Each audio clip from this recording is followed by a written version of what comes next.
Welcome back दोस्तों। 2045 में इंसानों ने क्लाइमेट मॉडिफिकेशन के लिए एक टावर बनाया ताकि वो गर्म मौसम को अपने हिसाब से कंट्रोल कर सकें। लेकिन उस टावर में बहुत बड़ी खराबी हुई जिसकी वजह से पूरे अर्थ पर स्नो पड़नी शुरू हो गई, जिससे शहर के शहर बर्फ में समा गए। अब जो लोग इस बर्फबारी से जिंदा बच पाए हैं वो बंकर में कॉलोनी बनाकर रह रहे हैं। ये है कॉलोनी नंबर 7। सैम जो कॉलोनी के एंटीना को ठीक कर रहा है, तभी मैसन नाम का एक आदमी एक बूढ़े आदमी को गन पॉइंट पर बंकर से बाहर लाता है। असल में दोस्तों इस बूढ़े आदमी की तबीयत खराब हो गई है। दोस्तों ये कॉलोनी का रूल है, अगर यहाँ रहने वाले किसी भी आदमी या औरत को ऐसी बीमारी लग जाए जिसका इलाज नहीं हो सकता तो उस बीमार इंसान को 2 ऑप्शन दिए जाते हैं, या तो उसे मार दिया जाएगा या उसे कॉलोनी से बाहर निकाल दिया जाएगा इस कड़कती ठंड में। वो बूढ़ा आदमी कॉलोनी को छोड़कर जाने वाला ऑप्शन चुनता है, लेकिन मैसन फिर भी उसे गोली मार देता है। सैम बंकर में जाता है। दोस्तों यहाँ इन लोगों ने इंसेक्ट पाल रखे हैं। कई वेजिटेबल और फ्रूट्स के सीड को संभाल कर स्टोरेज किया जा रहा है। छोटे छोटे पौधों को उगाया जा रहा है। दोस्तों इन लोगों के लिए स्वर्ग की डेफिनेशन ये है कि जहाँ तक नजर जाए वहाँ तक बस नीला आसमान हो, जहाँ पर वो चिड़ियों को उड़ते हुए देख सकें। सैम ब्रिक्स को मैसन के बारे में बताता है। वो कॉलोनी के नियम तोड़ रहा है क्योंकि वो बूढ़ा आदमी जाना चाहता था, लेकिन मैसन ने फिर भी उसे जान से मार दिया। दोस्तों ब्रिक्स इस कॉलोनी का लीडर है। ब्रिक्स कहता है कि अभी मेरे पास इससे ही बड़ी प्रॉब्लम है। असल में वो लोग कई दिनों से कॉलोनी 5 के कांटेक्ट में नहीं आ पा रहे हैं। ब्रिक्स अनाउंस करता है कि सभी कॉलोनी वाले आधे घंटे में मील एरिया में मिले, एक जनरल मीटिंग होने वाली है। अनाउंसमेंट के बाद ब्रिक्स मैसन के पास जाता है और उससे पूछता है कि तुम्हें किसी की जान लेने का अधिकार किसने दिया। मैसन ब्रिक्स को कहता है कि अगर मैं उसे नहीं मारता तो वो वापस कॉलोनी में आता और हमारे कई लोगों को बीमार कर देता, इसलिए मुझे जो ठीक लगा वो मैंने किया। सैम काई के पास जाता है। ये दोनों एक दूसरे से प्यार करते हैं। काई एक सैटेलाइट से कनेक्ट हो चुकी है जिससे वो अर्थ के किसी भी हिस्से के मौसम को देख सकती है। वो ऐसी जगह की तलाश कर रही है जहां मौसम थोड़ा साफ हो। कुछ देर के बाद कॉलोनी के सारे लोग मील एरिया में इकट्ठे होते हैं। ब्रिक्स उन सबको बताता है कि हमारा कॉलोनी 5 के लोगों से कांटेक्ट नहीं हो पा रहा है, इसलिए हमें वहां जाकर देखना होगा कि आखिर उन लोगों के साथ हुआ क्या है। काफी देर की सोच विचारी के बाद ब्रिक्स के साथ 2 लोग जाने को तैयार होते हैं, सैम और ग्रेडन। ब्रिक्स सब लोगों को कहता है कि जब तक मैं नहीं आता काई इस कॉलोनी की इंचार्ज रहेगी। तभी दोस्तों एक लेडी छींक मार देती है जिससे सभी लोग उस लेडी और उसके पति से दूर हो जाते हैं। उन दोनों को तहखाने में रखा जाता है। अगर वो 1 हफ्ते तक ठीक नहीं हुए तो उन दोनों के सामने भी 2 ऑप्शन रखे जाएंगे, या तो बंदूक की गोली खाओ या कॉलोनी को छोड़ दो। लेकिन अभी ब्रिक्स मैसन को कहता है कि जब तक मैं वापस ना आऊं तुम इन्हें तहखाने से नहीं निकालोगे। अगले दिन ब्रिक्स, सैम और ग्रेडन निकल पड़ते हैं कॉलोनी 5 के लिए। रास्ते में दोस्तों हमें नजर आता है कि कैसे ऊंची ऊंची इमारतें आधी से ज्यादा बर्फ में दफन हो चुकी हैं। काफी लंबा सफर करने के बाद वो एक टूटे फूटे ब्रिज पर आते हैं जिसे वो तीनों काफी ध्यान से पार करते हैं। उस ब्रिज पर उन्हें एक डेड बॉडी मिलती है। ऐसा लग रहा है कि इस जमा देने वाली सर्दी ने इस आदमी को इतना मजबूर कर दिया कि उसने खुद को गोली मार ली। ब्रिज पार करने के बाद एक इन्हें पुराना हेलीकॉप्टर नजर आता है। ब्रिज अपने साथियों को कहता है कि रात को टेम्परेचर और डाउन होगा, इसलिए रात भर के लिए वो तीनों उस हेलीकॉप्टर में आराम करते हैं। ब्रिज रेडियो के जरिए अपनी कॉलोनी से कांटेक्ट करता है, अपनी और अपने साथियों की सलामती की खबर देता है। अगले दिन वो सब कॉलोनी 5 के लिए अपना सफर कंटिन्यू करते हैं और आधे दिन के सफर के बाद वो वहाँ पहुँच जाते हैं। मेन एंट्रेंस पे ही उन लोगों को खून के निशान नजर आते हैं, जिससे ये बात तो पक्की है कि कॉलोनी 5 के लोग अब बिल्कुल सेफ नहीं है। वो तीनों चैम्बर के थ्रू नीचे जाते हैं। दोस्तों वहाँ उन्हें खून के निशान के अलावा कुछ नजर नहीं आता। ब्रिक्स जब लास्ट टाइम यहाँ आया था तब यहाँ 50 लोग थे। वो काफी देर तक इस जगह पर लोगों की तलाश करते हैं। तभी उन्हें एक आहट सुनाई देती है। उन्हें एक कमरा मिलता है जिसके गेट पर काफी खरोच के निशान है, जैसे इस कमरे को खोलने की कोशिश करी गई हो। सैम एक नुकीली चीज से उस रूम के गेट को अनलॉक करता है। वो सब रूम में जाते हैं और उन्हें एक लीलैंड नाम का काफी डरा हुआ आदमी मिलता है। पहले वो लोग उसे शांत करते हैं। लीलैंड जल्दी से कमरे के गेट को बंद करवाता है। सैम लीलैंड से पूछता है कि यहाँ हुआ क्या है। लीलैंड उन्हें बताता है है कि कुछ टाइम पहले हमने एक नया टावर बनाया था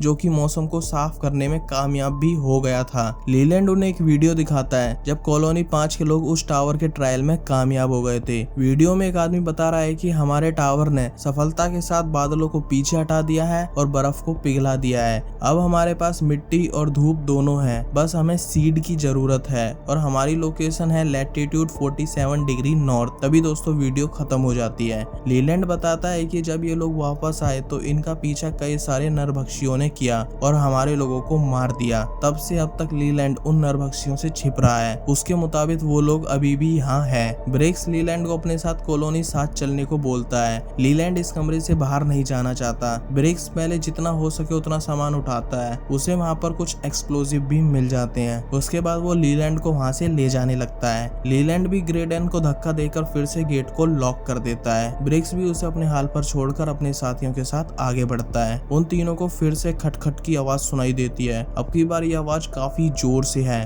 ब्रिक्स, सैम और ग्रेडन देखते हैं कि जिन नरभक्षियों की बात लीलैंड कर रहा था वो यहीं पर हैं और कॉलोनी 5 के लोगों की बॉडी को काट कर खा रहे हैं। तभी उनमें से एक इन तीनों को मारने के लिए आगे बढ़ता है। सैम उसे तुरंत गोली मार देता है। गोली की आवाज से कई सारे नरभक्षी आ जाते हैं। ग्रेडन तो पहले ही वहां से भाग जाता है। सैम और ब्रिज जितने हो सके उतने नरभक्षियों को मार देते हैं, लेकिन ये तादाद में बहुत ज्यादा है और ये गंजा आदमी इनका हेड है। अब दोस्तों ब्रिक्स और सैम एक साथ हैं। ग्रेडन उन दोनों से अलग है। दोस्तों अपने साथियों से अलग होना ग्रेडन को काफी भारी पड़ता है। दो नरभक्षी उसे पकड़कर मार डालते हैं। तभी ब्रिक्स और सैम भी वहां आकर उन दोनों नरभक्षियों को मार देते हैं। दोस्तों ग्रेडन मर चुका है, लेकिन इन दोनों की भी मजबूरी है कि वो उसकी बॉडी साथ नहीं ले जा सकते। ब्रिक्स और सैम एक सीढ़ी से ऊपर वाले फ्लोर पर जाते हैं। ब्रिक्स उन सीढ़ियों को नरभक्षी के आने से पहले तोड़ देता है। उसके बाद वो दोनों चैम्बर के थ्रू कॉलोनी 5 से बाहर निकलते हैं। ब्रिक्स चैम्बर में एक्सप्लोजिव फेंक देता है जिससे पूरा चैम्बर नष्ट हो जाता है। फिलहाल तो वो नरभक्षी बाहर नहीं निकल सकते। वो दोनों वापस अपनी कॉलोनी की तरफ निकल पड़ते हैं। करीब आधे दिन के सफर के बाद वो उस हेलीकॉप्टर तक पहुंच जाते हैं जहां उन्होंने आते वक्त आराम किया था। सैम तो चाहता है कि वो बिना रुके आगे बढ़ते रहें, लेकिन दोस्तों जल्दी रात होने वाली है और रात में इस बर्फीले तूफान में जाना खतरे से खाली नहीं। इसलिए ब्रिक्स के कहने पर सैम रात भर उस हेलीकॉप्टर में आराम करने के लिए रेडी हो जाता है। सैम और ब्रिक्स सुबह जल्दी उठ जाते हैं। सैम देखता है कि 20-25 नरभक्षी उनके पैरों के निशान का पीछा करते हुए उनकी तरफ तेजी से आ रहे हैं। वो जल्द से उस टूटे फूटे ब्रिज की तरफ जाने लगते हैं। ब्रिक्स की कोशिश है कि वो जल्दी से इस ब्रिज को पार कर एक्सप्लोजिव से उसे उड़ा दे ताकि वो खुद को और अपनी कॉलोनी के लोगों को इन शैतानों से बचा सके। वो दोनों जल्दी से ब्रिज को क्रॉस करते हैं और एक एक्सप्लोजिव में आग लगाकर उसको ब्रिज पर रख उसे थोड़ा दूर चले जाते हैं। अनफॉर्चुनेटली हवा के कारण एक्सप्लोजिव की बत्ती की आग बुझ जाती है।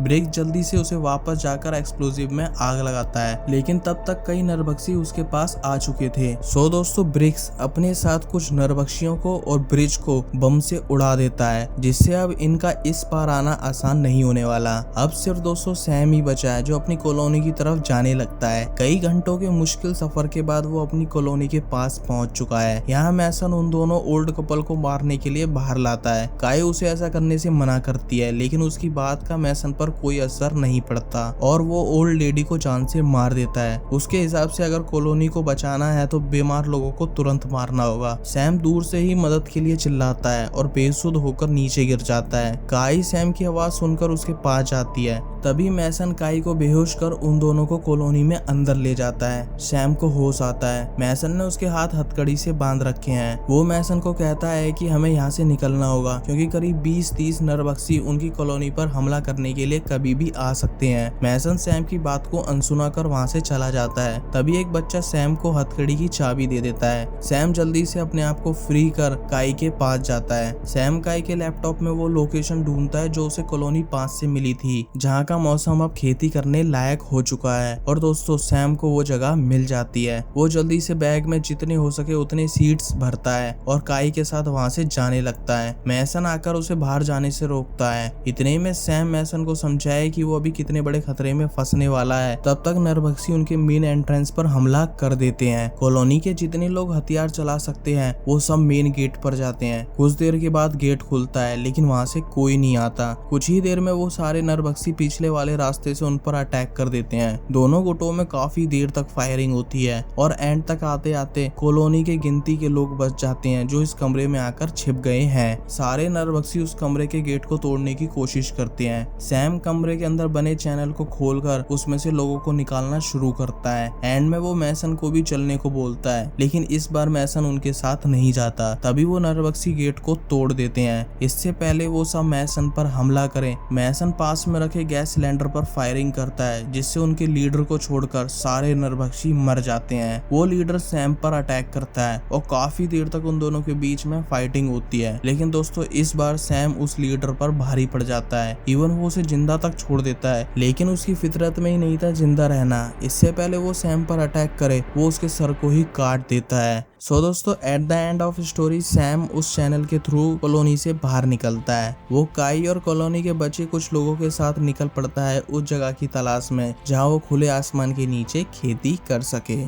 सो दोस्तों इस तरह हमारी आज की कहानी खत्म होती है। आई होप सो आपको वीडियो अच्छी लगी हो और भी ऐसी अमेजिंग मूवी एक्सप्लेनेशन के लिए आप इस प्लेलिस्ट को चेकआउट कर सकते हैं। मैं मिलूंगा जल्दी एक और नई कहानी के साथ। जब तक के लिए बाय बाय।